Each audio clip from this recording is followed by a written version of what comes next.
Cheers.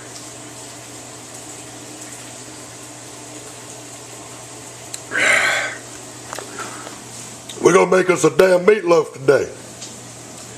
We got cow, turkey, pork.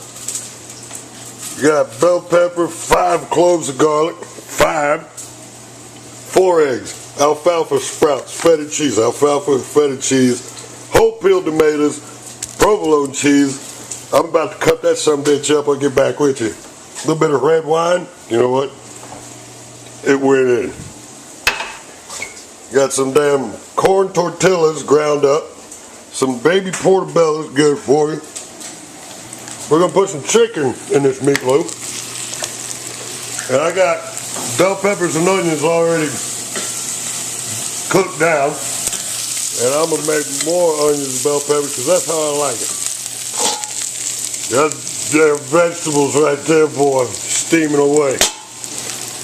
That's for a different dish. We're going to go mess with that one right there.